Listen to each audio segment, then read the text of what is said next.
I'm going to use that as the intro of the show, by the way. Vagina.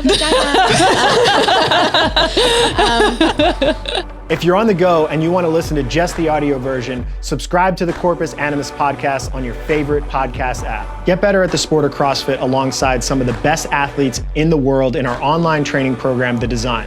Head over to our website, trainingthinktank.com/DSGN to learn more.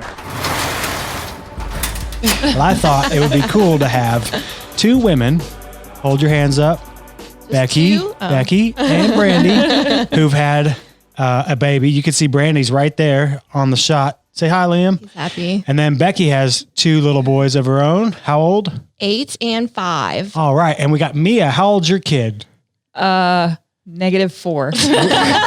Exactly. He's just a thought. Mia's going to be, I figured we'd bring Mia in to ask these ladies questions about training before, during, and after pregnancy. And since I don't know anything about that, Mia's going to be our celebrity question asker. All right.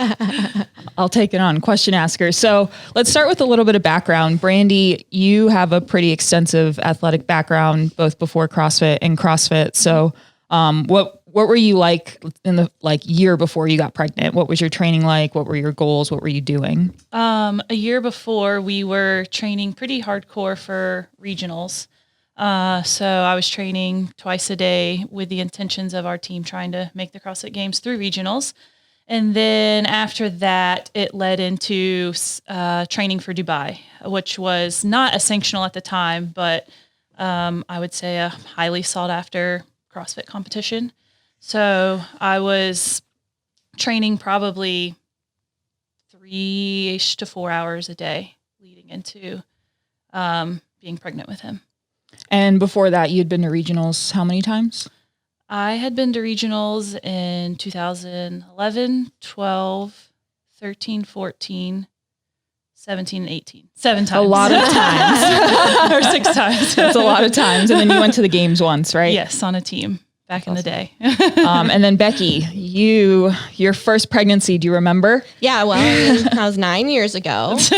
I was working at a CrossFit gym and I had just started getting into more individualized programming. So I was just programming for myself and just kind of experimenting. So I didn't really have any goals as far as I want to be an elite athlete. I was just training and trying to be better as a coach through experimenting with my own programming. And then, so and this question can go to either one of you, this is going to sound weird. Did you plan your pregnancy ahead of time, or was it something that just popped up and changed your whole life, but specifically your training life? Yeah, with Owen, my oldest, we thought, all right, this is a good time to do it. So it didn't take that long of trying, and it was okay, here we go. But yeah, it was definitely this is the next step that we're going to do. Right. And did you have anxiety about it when it came to specifically training?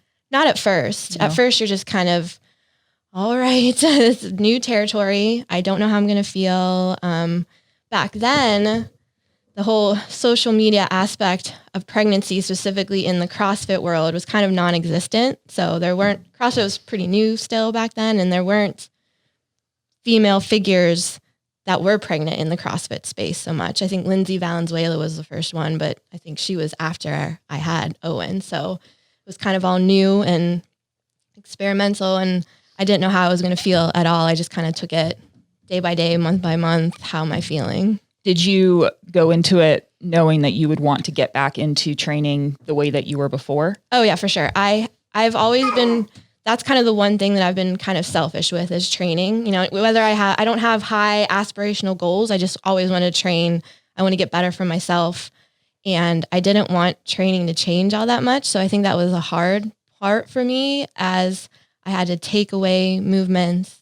As the pregnancy went on, I got really frustrated and upset a lot of times when I couldn't do what I was used to doing, because that was who I am, and now there's this little alien baby growing inside of me. And I'm well, he's not letting me do what I want to do. So that part was hard about the first time when I was It's pregnant. funny that you use the word selfish. I obviously don't have a baby, but I would eventually, I think I want to have a baby. And I already years before that's going to happen, have pre-anxiety about what it's going to do to my identity, because Yeah. training is a huge part of my life. Like Yeah. I wake up and one of the first things I think about is, what am I doing for training Oh, today? no. And when I work or talk to people, women who are pregnant that I either work with personally or just know, I tell them it's okay to feel that way. It's okay to not want to, or like to not like being pregnant. It's all right. Not everybody is glowing and just loving it. I did not like to be pregnant both times. It was just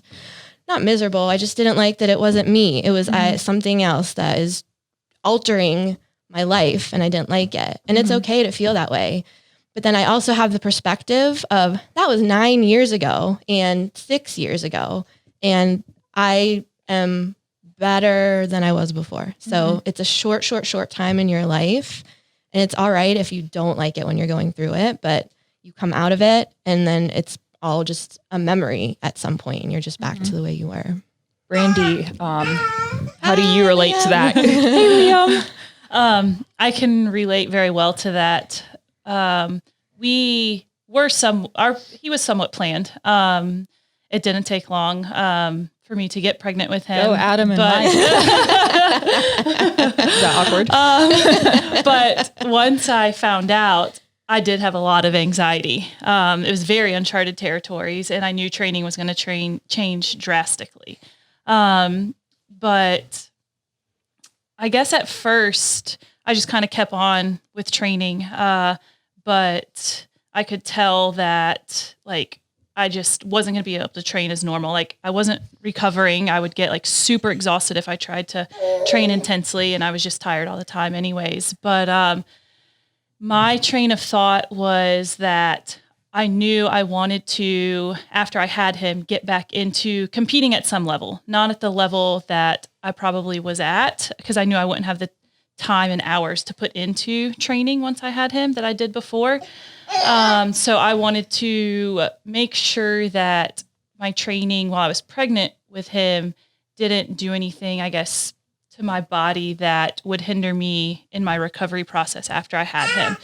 Mainly just with the diastasis recti. I knew it would happen, but I wanted to try and prevent it as much as possible from lunchtime from getting too bad if possible. Can you explain what that is? It's the separation in your abdominal wall. And what causes it in either one of you?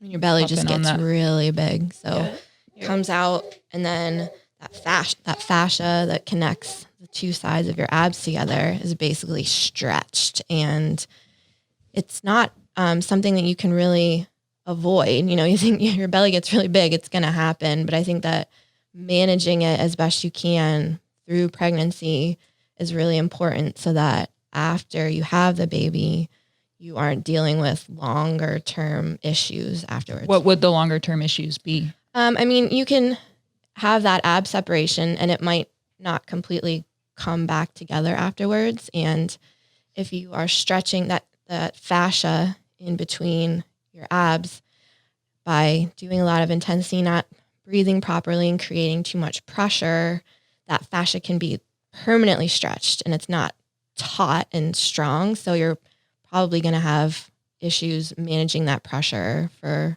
a long time. You know, I am going to, with this disclaimer that I'm not a doctor, and always talk to your doctor about these issues. And one thing that I feel is very, very important for pregnant women before, during, after pregnancy, and even women who haven't had a baby, is to go to a pelvic floor physical therapist. If you feel like you have issues, common issues with women, you know, peeing when you do double unders or jumping or lifting heavy, that is something that a qualified professional pelvic floor physical therapist can help you with. So that's one thing that I recommend. And I wanted to make sure that I said during this is don't be afraid to go to someone like that. So if you are working with an athlete who does find out that she's pregnant, what are like some of the first steps that you take? Or Brandi, what are like some of the first changes that you made? Yeah, I mean, I think got into it. I think like Brandi touched on it a little bit. You're just tired all the time, and you get winded really easily, and it's because your heart is basically working to pump blood for two people now. You have you and the baby, so that's one thing that I don't think a lot of women realize is you're just going to be tired a lot and workouts are going to feel harder. And for the first, few months, I don't think movement wise anything needs to change. Did you change anything working out wise? No, not the first. I would say the first trimester, I really didn't change anything. I went off feel. I think it was after the first trimester was when I had to stop running and jumping as much because that bothered me the most. And I stopped doing any type of like kipping, pull-ups or anything pretty early on because I felt a lot of tension in my stomach or my core. Yeah, it's like it feels like a stretch that's like uncomfortable. Yeah. It's very strange. So I was like, I don't think I need to do that anymore. And I didn't see the purpose in trying to do kipping pull-ups for as long as I could during pregnancy. Yeah. I remember, I think it was our very first throwdown that we had on site and I was judging you and it was double unders, toast bar and push-ups and you hadn't told anybody yet. Yeah. So nobody knew Brandi was pregnant, but and to those of you who haven't been around TTT for that long, like Brandi, she still is awesome, but she before she was pregnant, she was it. Yeah. She was definitely head, I'm not gonna say the B word, but head girl in charge at TTT. And she won most workouts. And so I'm judging her and she's breaking her double unders into sets of 30 or 40 and looking at her watch. And I'm like, this isn't Brandi. Something's fishy here. And then I think I beat you in that workout and I was like, something's real fishy here. So afterwards I went up to Max and was like, so why was Brandi breaking her double under so much? And he, of course, Max is super awkward and didn't say anything, but I knew. He texted me immediately afterwards and was like, so I tried to blow Mia off, but she's smart. I think the advice, you normally hear is listen to your body, and it's hard to know what that is until you go through it. Yeah. Right. That first time when you're like, oh my gosh, going up the stairs is hard. I'm breathing heavy. Oh, I'm pregnant. That's why. Or when you do double unders and it just feels like pressure or your ligaments are pulling, and that I try to leave it up to my clients to give me feedback and tell me that stuff, because I remember when I was pregnant, I didn't like when I had to start taking stuff away. I wanted to do tumblers, I wanted to row and do all that stuff. So I don't want to be in the position to tell someone that I'm training, well, it's about time, we can't do this now, if she feels like she can still do it. And I want to have that dialogue with them, that also it's important to be able to be objective about yourself and how you're feeling and to talk with me about that stuff, because it, like Brandi said, it's kind of not worth it to just push hard when, again, it's such a small chunk of your life that you're talking about. When you're working with someone who is pregnant, and especially if they come off of being competitive and there's that huge mindset shift, do you do anything with them with goal setting or anything while they're pregnant to help keep them motivated? Yeah, I think I try to give them the long-term picture too, and what to expect. The first trimester, you might feel great, or you might feel really tired. You might be really sick. You might throw up every morning. So it's hard to train seriously through that. In the second trimester, you usually feel good.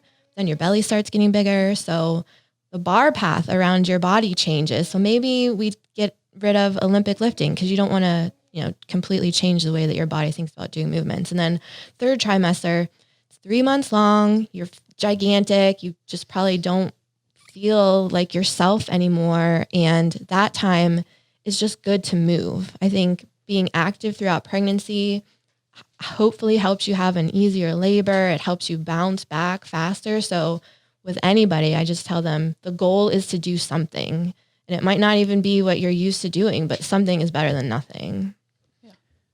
How did that work for you? When you were progressing through, did you have goals or specific things you were trying to do? I didn't really have any goals. I had come off of some very intense training, so I was almost ready for kind of an elongated off season from intensity, which is why I think that mentally I was able to handle taking movements away and the decrease in intensity from training for, I would say, the first 2 trimesters leading into the third. But I know that it also helps. I love dumbbell movements. So as soon as like I was having to start changing the bar path, I was like, well, I'll just go to dumbbells. I can do plenty of dumbbell work.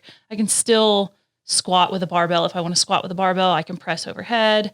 So I just tried to justify things with myself to give myself some excitement with training, to keep some purpose with it. But I want to say I didn't get huge right away, and I probably didn't get super uncomfortable until halfway through maybe the third trimester when I had 8 weeks or so left. But outside of taking away double unders running, and I think it was actually rowing soon after that, I didn't have to take away many movements for several months. I did take away the barbell and switch into dumbbells, but I would modify, and my goal was to train 4 days a week, whatever that looked like. I had a pretty open communication with Max, and my perception of going into pregnancy was I was going to have to take away a lot, like right away. And like after the first trimester, I thought I was going to have to start taking stuff away. And each week I would check in with him, and he's like, is everything feeling fine? I'm like, yeah. And we just started laughing about it because I like went into the third trimester still feeling like pretty good. And I would jump into some throwdowns and just modify things. The hardest thing for me was in the second trimester when I would start to feel, when I got energy back, was not training too intensely, I guess, because I would just get so exhausted afterwards. But it also happened that when I was hitting the third trimester, the open rolled around. And so I started getting a lot of FOMO during I remember that time. after we did 20.1, you were like, oh, I wish I could do that. Like, what are you talking about? It's just, you miss it when you don't have it. When I was pregnant with Owen, it was 2012, and the open was in February then. So, and he was due in April. So I was kind of the same timing as you. And I'm going to do the open. I told myself I was going to do the open. And that first workout was just 7 minutes of burpees. And I thought, no, okay, I'm not going to do the open this year. So how did your, this is more just to, I want to make Max feel awkward, but how did your coaching relationship with Max go through this? Like, was he weird about anything? You're probably the first athlete that he's coached that went through pregnancy, right? So it was kind of funny because I know that when I first told him, he was just like, I don't know. I think he like freaked out a little bit. Didn't know what to do. He thought I was going to be super emotional and crying all the time. And, I know he emailed Becky and was like, so Becky, I have a question. If you were to be training a higher level female athlete that happened to be pregnant in her 30s, it was so I wonder who it was. So vaguely specific. What would happen? And he would like forward me her email in response. I was like, just tell her it's me. I'm pretty sure she knows. But I know at first he wanted to, I think it was just because it was so unknown and he was nervous, probably maybe to program something wrong. And I was like, I don't think that you can do that. I think as long as we just talk, things will be fine. And so, because he wasn't sure, he almost handed me off to Becky. Just because it was like uncharted territories. I'm like, I don't know, let's try it. Let's see what happens. If it's not growth for him, if it's not going well, then well, hand me off to Becky. But let's try and see what happens. But I think it was after that first month, we kind of got into a groove. It was really important for me to make sure I was reporting how I felt to him. So we were just communicating a lot through the whole process. Did that help you feel like you were still in a structure and still, even though you weren't progressing competitively, you were still progressing towards getting through pregnancy, I guess. And I know it might have been somewhat monotonous, the programming he was writing for me, because it was like this set of movements that didn't change very much, but it was healthy for me mentally. All I needed was, I needed some type of structure because that's what I was used to for training. Days that I tried to go in and just like make up my own thing or do my own thing was just like a mess, and I would end up not doing anything most of the time. So it was nice to have some structure. Did you have guidance through your pregnancies? and First training? one, I was just following. Well, back then there was something called CrossFit Mom, and it was a website that would I modify. feel like you should bring that back, Becky. Let me tell you why I don't want to do that. It was a website that just modified the workout of the day. Uh-huh. So it was very just general. Some days you would run an air squat or some, and I thought, well, this is a little too easy because back then it was more of the just constantly varied, just throw some stuff at the whiteboard and this is what the workout was. It wasn't strength focused and I wanted to work on strength. So I switched over to, I think it was just a blog programming that I went through and I would modify as needed. And I think looking back on that, I was pretty conservative. It's your first time being pregnant and you don't know what you can and can't do. So I took out a lot of stuff. I modified a lot of stuff. I didn't want my heart rate to get too high and I didn't want to do a lot of lunging or go upside down, all these stuff that you hear that you shouldn't do. So I had some perspective going into my second pregnancy. And at that point I had a coach writing programming for me and he was totally comfortable with continuing on. And some of the stuff I remember him giving me, I would think at the time, there's no way I can do this. And I did it. And that was kind of a confidence boost too. I'm 6 months pregnant, but I can still do a handstand. I can still go upside down. I can still lunge or get a little bit out of breath and that's okay. You have that perspective from the first time around. You learn a lot the first time around and then you can apply that to the next time you're pregnant. And I pushed myself more than I did the first time. And there were definitely times when I pushed myself too hard and I didn't hurt myself, but things hurt that I thought, okay, I probably shouldn't have done that. Or I got a little bit too out of breath and I'm not going to do that again. But I think that's part of the learning process too. Like Brandi said, there's not really wrong stuff that you can do. You'll just know when you probably shouldn't do something again. Is there anything that either of you did that looking back you would change? I think just like what Becky said, like if I were to get pregnant again, I would be a little bit less conservative probably with the second pregnancy. Every pregnancy can be different. So just if it were to feel the same, I wouldn't be as afraid to push a little bit harder in workouts and I'd be more comfortable being out of breath. Just because like I didn't know what pregnancy felt like. And nobody does until you've been pregnant. I think it was helpful that I was so in tune with my body. But it's different feelings and pains that you start to feel when you're doing movements. And so anytime I felt something, I was like, oh, okay, not doing that anymore. But then there was a couple times where like, after like a few weeks, I would try that movement again. And I was like, oh, well, that's not bothering me today. And so it's just kind of like going by feel with so much, but I wouldn't be as afraid to push more like engine wise and cardio wise on some things if I were to go through it again. On that same note, to Becky. So here's the test. If you had 2 kids and you went a little harder the second time, so you got Owen was first, Caleb was second, which kid is a better kid?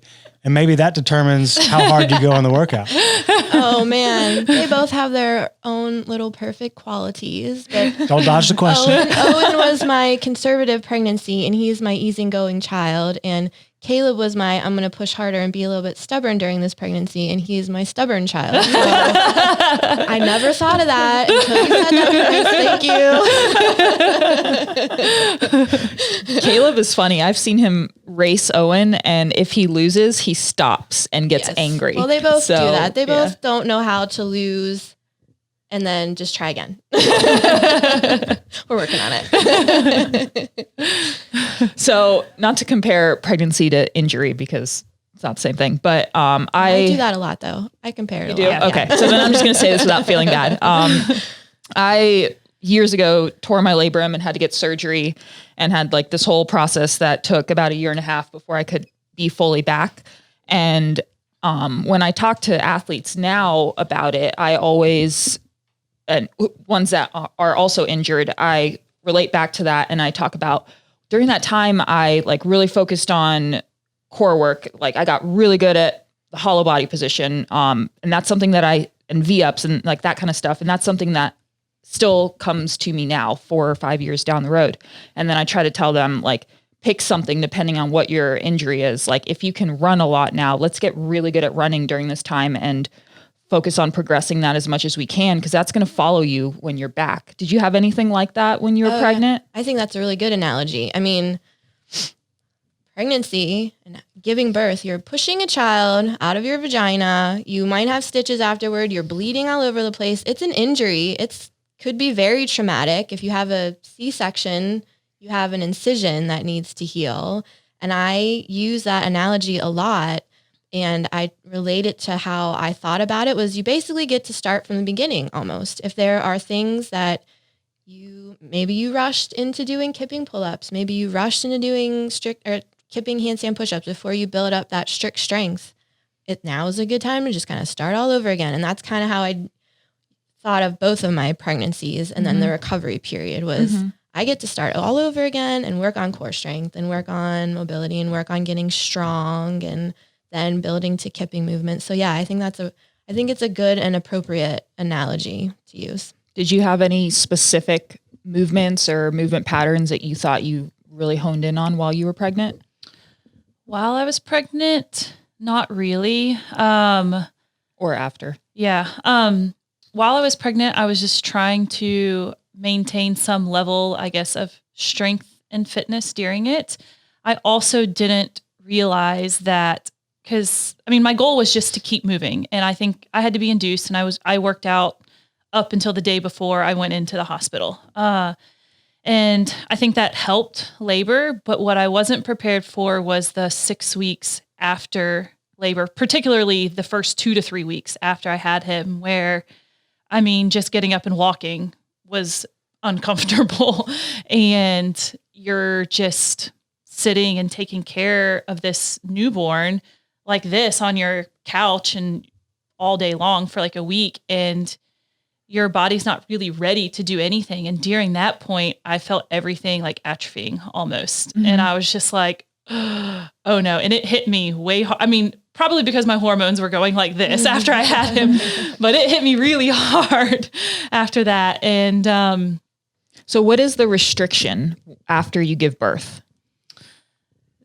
I technically wasn't cleared for 6 weeks to do anything, but do anything. What does that mean? Like, can you like walk around the block? Like what's restricted? I mean, like I said, you were pushing a kid out of your vagina. You might tear, you might have stitches. So the doctor doesn't want you to walk around. With Owen, I would try to walk around the neighborhood, and sometimes I would bleed afterwards. So I was all right, pushing it too far. I think just, I'm going to use that as the intro of the show, by the way. vagina. Yeah, it's you have to, and I think of it as more of almost like a mental shift too. You have to, it's a new life. You are a new person. It sounds super hippie, but you are never going to be the same person that you were before, because your body has changed, your brain has changed, and you just have to get used to, you have a new identity and you don't know what that is. So I think from a doctor's perspective, they want you to heal. There's a lot that needs to heal. I mean, your body doesn't just shrink back to the way it was. Your uterus takes a few days, weeks to shrink back down. So you still have a belly, and you have to wear really weird underpants and like a pad all the time. It's just gross. And nobody talks about this. The mesh panties. You're welcome, audience, if you don't know any of this. So yeah, it's like a week or two, you're just like this gross person. And you want to get back to training, but you're just like, I don't know. I would do stuff, and then I would bleed or feel really tired. And I'm like, all right, can't do that yet. Yeah. So you have 2 weeks in the panties, and then what? Maybe longer. What's after that? I had a little longer, but after I think about 2 weeks, I would say after about a week and a half, I got a little more comfortable. I would just like walk to the end of the street and back. Mike would push Liam. I hadn't even gotten to the point where I would push Liam. But after about 3 weeks, I think I got to where I was comfortable walking a mile. And like in our neighborhood, there was like a flat loop mile, and I would walk the flat loop mile with Liam. Did you try to PR it each time? Yes. Don't lie. I did. I think I started out at like 25 minutes, something crazy slow. Then I got down to like 21 and then 19. Then I started the hill loop. So then I added in like one hill, and then I added in like 2 hills, and then the steep hill.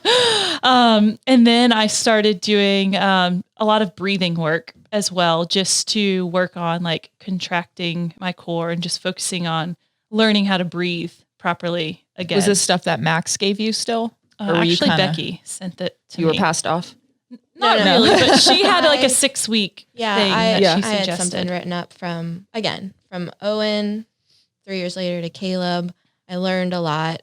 So when I had Caleb, I did kind of like a core restoration. I don't know what to call it, but it was just remembering how to use those muscles and doing a lot of posterior chain, like glute bridges. It doesn't have to be complicated, but just something so that I felt like I was doing something. And then I passed it off to Brandi that she could try it out. Yeah.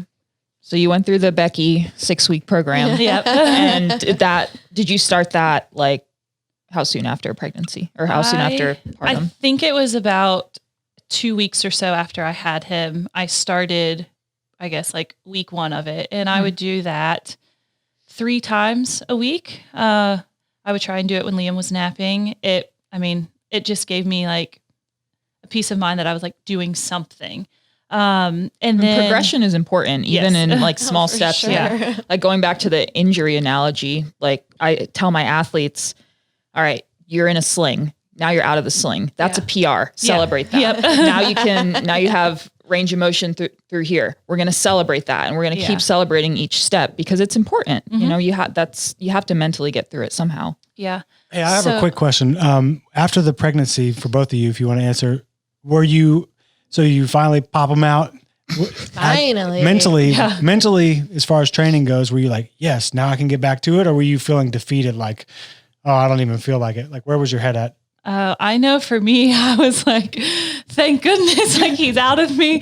And I remember like when I would like bend down to pick things up for the first few times, I was bending over like I was pregnant still. And then one time I was like, oh my gosh, I can like just bend over and touch my toes. Like I'm normal again. And I was ready to get back to it as soon as I could, but I knew I needed to be patient. At the same time, I didn't want to rush into it. Was it exciting or was it like, oh, I got a long way to go? No, I was very excited. I remember Max probably got annoyed because every time that I was able to kind of like do something new, I was like, oh, I did this today. Yeah. Like this was fine. Yeah, no, I think with Owen, the first one, I was so overwhelmed. I didn't even think about training for a long time. And once I was cleared, I started moving around, but I was a mom and that was my focus for a while. Cause you're nervous. You don't know what you're doing at all. There's no book really on what to do. So I shifted focus almost completely away to like, there's a baby. With Caleb, I think I was a little bit more balanced. I mean, I had 2 of them. So that was another, oh gosh, there's 2 kids now, but I was ready to get back to it. And we owned our own gym at that point. And I went back to coaching classes, I think 2 weeks in, whereas the first time I didn't go back to the CrossFit gym for 2 months. I think I needed to get my life together before I tried to add new things. But with Caleb, my second, I was trying strict pull-ups, 3 weeks later. I felt more confident in myself and how I would recover knowing how the first time went. So then I just felt like, all right, I'm going to try this today. I'm going to try this today. Mm-hmm. Yeah. So it was two totally different experiences. So you're, let's say about 2 months postpartum, you're getting back into moving, into training, but you're breastfeeding. Mm-hmm. You're not sleeping through the night. How are you managing that? That sounds terrifying. It's exhausting. I know the first, I guess, month and a half, the first 6 weeks or so, I remember being like, oh, like my energy's still okay. I'm waking up still 3 times in the middle of the night. I'm breastfeeding him, I don't know, 6, 8 times, 10 times during the day, depending on if he was cluster feeding or not at that time. But somehow I still had energy. It's cluster feeding. They don't stop eating. Yes, they eat every 45 minutes or an hour. You put a movie on and you sit on the couch and you are a milk I'm learning machine. so much. Yeah. I think I do that all the time. But it's exhausting. But at the same time, I think I was still like on adrenaline high, but I wasn't training yet. Any training more than like 20 minutes a day, I wasn't really doing through the first 6 weeks or so. But I remember as soon as I started adding in somewhat normal training sessions, I was like, oh, this is really hard. And so I think I started with 3 days a week. Because they say breastfeeding in general burns, 500 to 600 calories a day, depending on how much you're feeding and maybe your body type. But I remember that I would try and feed him before I would work out, and I would go and I would feed him. And then afterwards I was just like, it was like an energy crash. I felt like I had worked out already. And now I'm like, now I have to go actually try and do a training session. And how many hours of sleep are you working on 6 at this point? Total. Broken up. Yes. My goal is to accumulate 6 hours of sleep because they say that's what you need to still produce enough milk for the baby for breastfeeding. Yeah. Becky may know differently. I feel like we are fortunate in that we work in gyms. Yeah. And our husbands are around us all the time. Yeah. So with Owen, we had stuff in the garage.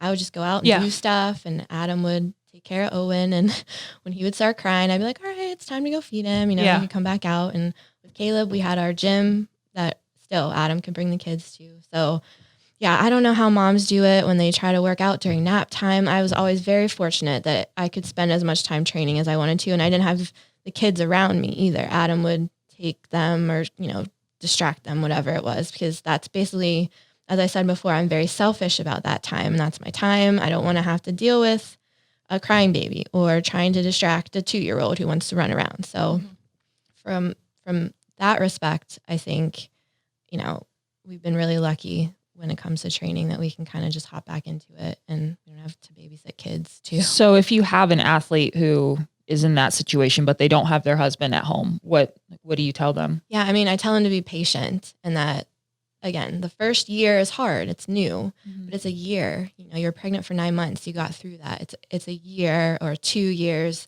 And again, I have the whatever. I'm fortunate that I have all of that is in my past, and they're in school now. We're virtual learning, but they went to school, and I have all this free time in the day, and it goes by fast. And it's hard to realize that when you're in it and you're breastfeeding all day and you're not sleeping.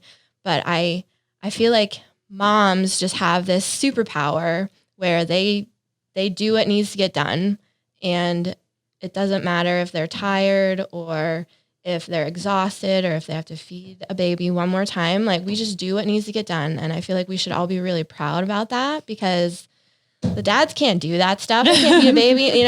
I remember my kids were not good sleepers. So I don't think I slept through the night for 2 years after having Owen. And it's just, you just do it. You get used to it and you just do it.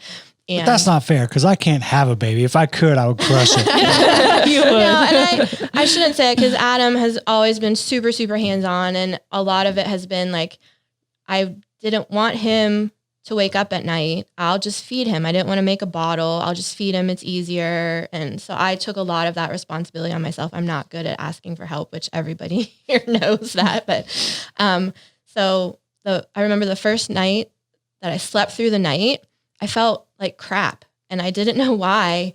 And Kyle Ruth said, it's basically a new stress on your body. You're so used to not sleeping, and you're used to, this is your life. And then you sleep through the night and your body doesn't know what's going on. And I wanted to go back to not sleeping, because that's your routine. It's 2 years. You just do it. And it changes little by little, bit by bit. As the older they get, you breastfeed them less. They sleep a little bit better. They are happy to be with dad, and you have more free time. So it's this gradual shift. You don't even notice it really until 5 years later. And hi, I'm here, and I don't have my kids with me, and I can do all of this stuff. So it's that perspective, how everything changes so fast in pregnancy, after you have the baby. 6 months is a huge amount of change. So whatever it's like now, it's not going to be like that in the future. So you do what you can. Something is better than nothing. And I feel like that's the message that I try to give everybody. If you can get out and do 20 minutes of something, that's better than not doing anything at all. So now that you're back into training and you're out of the panties, you're actually training, what was your mindset? Like, did you feel like you could get back to where you were a couple months postpartum? So I just believe. It's so awkward, right? Do you For remember context, the first time, how old's Liam now? So he's people know. 8 months as of yesterday. Okay. do you remember the first time you snatched a barbell afterwards and you're like, ugh, like Yes. You're like, whoa. But I remember I started back on like actual training structure with Max.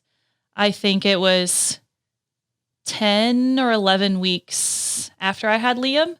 And it was like feeling out movements and stuff. And then we started progressing, just trying to get strength back with everything. And I felt like I was like stuck. Like I was putting in this work.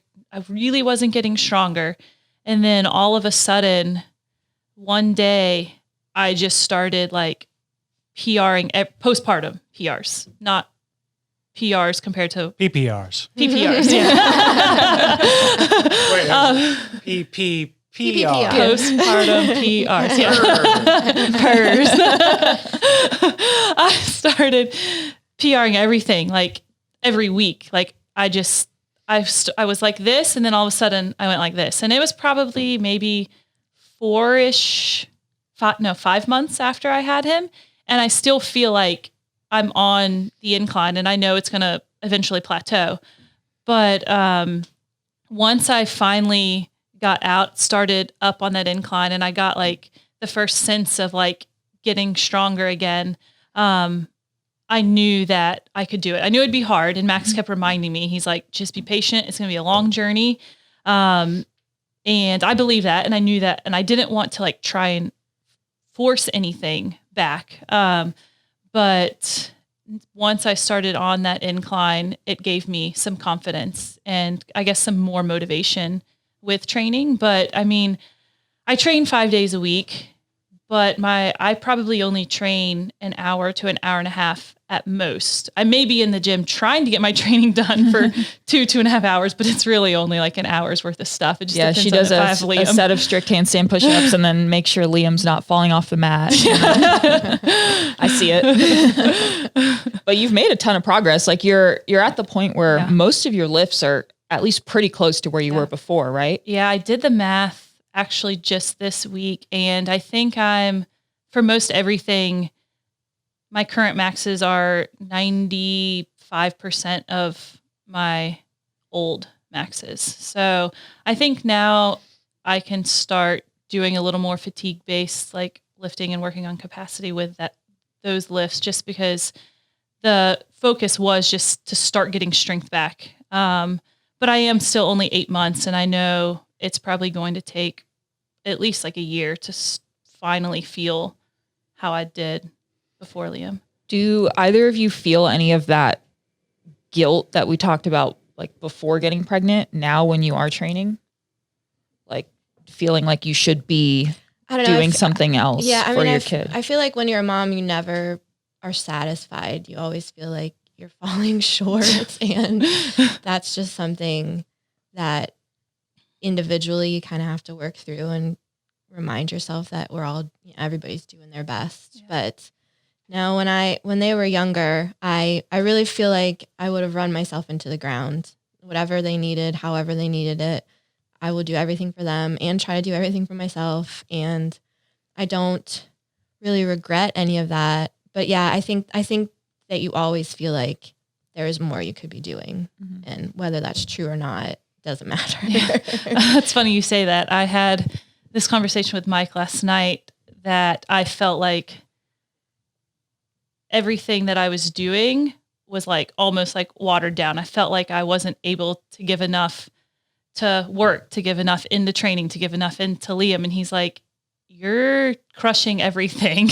Like you're doing fine in all aspects. Like Mike's always been a great liar. yes. I know some days I feel like getting through the day is a success. Yes. And I'll look back and find all of the things like I lost my shit here. I shouldn't have done that. Or I didn't spend enough time with them. But then if I'm easier on myself, I'm like, I showed up, I got stuff done. I was engaging, you know, I wasn't obviously as mad as I really was feeling, you know? So yeah. I Is think, that the coping strategy that you give to others is just don't be so hard on yourself? yeah, no, I tell everybody that you are doing your best. There's no, I mean, you know, if you're not doing your best, I don't think anybody who, especially is as a mom would be like, no, I'm not really trying hard. You know, I try to give them perspectives that we're all in this together. We've all been in this situation. You are doing what you think needs to be done, what you think is best. And that is something you have to be proud of at the end of the day.